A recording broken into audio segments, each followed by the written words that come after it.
to get out of the future and out of the past and into the present? What is it that is so scary about just being here?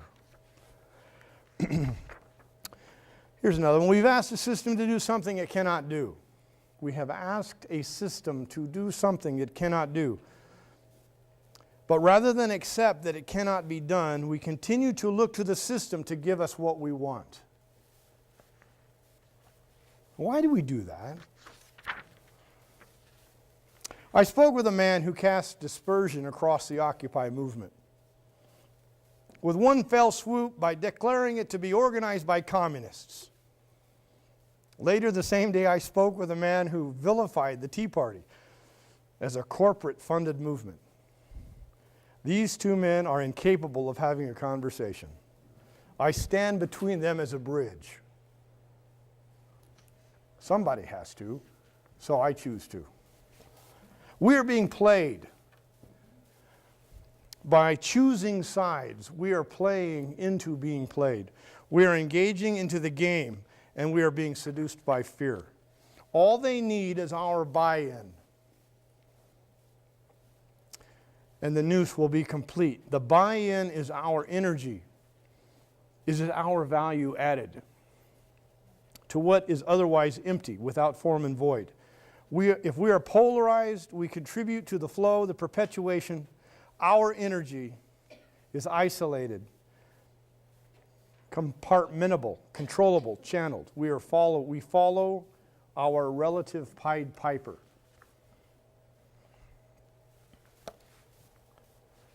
Nah, you don't do that. I do that. You don't do that. That's just me.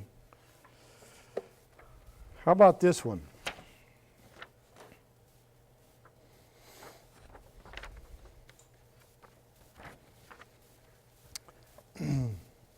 We contribute to what we focus on.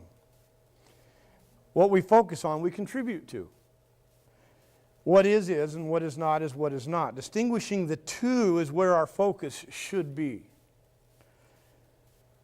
Where the distinction is made, we can see more clearly the new opportunity for making distinctions. Distinguishing between what is and what is not. That's our hardest challenge. We live in an age of universal deceit. And I am a revolutionary because I love truth. Now here's my caveat. What I'm telling you today, I might not believe tomorrow. I reserve the right to change my mind and grow and change because I listen. And what I'm about is moving to the better position in an argument. I'm a logical, reasonable guy, and I like to listen. You can move me if you tell me something that makes sense and it can be backed up with empirical evidence.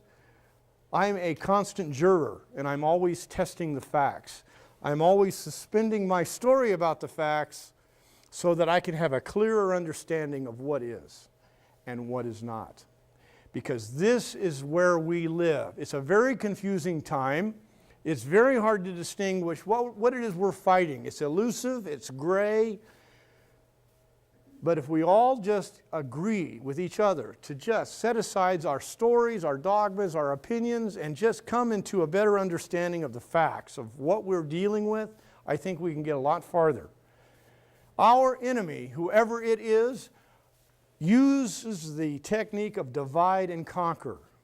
And we are divided, and folks, we are already conquered. If we're to whatever degree we are divided, is the degree that we are conquered. The only way to come out of this is to find some way to come back into unity. Treason doth never prosper. What's the reason? Why, if it prosper, none dare call it treason. Now, this is an interesting mind trap. If our entire government is involved in treason, it's not treason anymore. So it's not treason that's prospering. But if somebody has the audacity to call it treason, nah, they're just a lunatic. See, we need to understand what we're dealing with is treason on a day-to-day basis. This entire system is established in treason. That's a pretty audacious claim. But the longer I live, the more that I see that it's true, because the entire system is based on universal deceit. And as long as they can keep us deluded and arguing with each other about issues, they keep our eyes off the problem. We got to look at the problem in order to solve the problem. If we're treating symptoms, if we're chasing issues, we're not discussing the real problems. We're finding reasons to divide and to be conquered. And as long as we are divided and conquered, we are weak and miserable as a nation. And the entire world is laughing at us. If we're going to rebuild, we need to rebuild on the truth, on justice, and on the facts. Because Henry David Thoreau said there's 1,000 hacking at the branches for everyone striking at the root. If we're focusing on the branches, we're pruning the thing and making it stronger, because we're not focused on the real issue, on the real problems. We're focused on the issues. If we're an issue-driven movement, we're not going to get anywhere. We're going to find ourselves divided against each other. And a nation divided against itself will not stand. As a matter of fact, a nation divided against itself will go into desolation. And if we're being realistic, and if we really get real, we can see the future of where this is going, and it's not pretty. So we have motivation to get our thoughts together.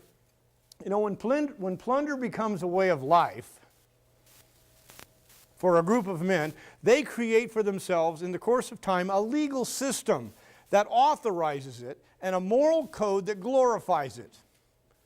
This is political economist Frederick Bastiat. When the law is used as an instrument of plunder, the people have a choice between doing something immoral because they're obeying the law or losing respect for the law. And when you get caught up in that dilemma, you end up killing yourself.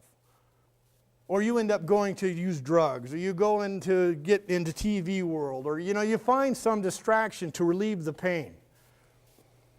We have a system now that is established on the principle of plunder. The legislatures are bought and sold, politicians are bought and sold, they're being controlled by an unseen hand. And that unseen hand is using the love of money as a basis for its manipulation. We need to recognize it, we need to identify it, we need to isolate it, and then we need to focus on it and understand that that's what it is before we can even begin to apply remedy to that thing. Thomas Jefferson said, when all government, domestic and foreign, in little as in great things shall be drawn into Washington as the center of all power, it will render powerless the checks provided of one government on the other, and will become as venal and oppressive as the government from which we separated. Right now, one of the biggest problems, not an issue, but a problem we're dealing with, is the centralization of power. All power has been centralized into Washington, D.C., and they're attempting to centralize all of the power into a global economic system. They're using a political power and a banking power. The two are righting each other, and here comes religion supporting. We've got all three at work, and it's a religious system of men. It's an institutionalized religious system. It's structured, and unless you have some sort of standing inside that system, you are not qualified to speak as an authority within that system. It's a complete system: religion, economics, and government. And I would call that 666. 6 representing the number of man, and when you put together religion, economy, and government all together, in bed together, that is a complete system of what the Bible refers to as a beast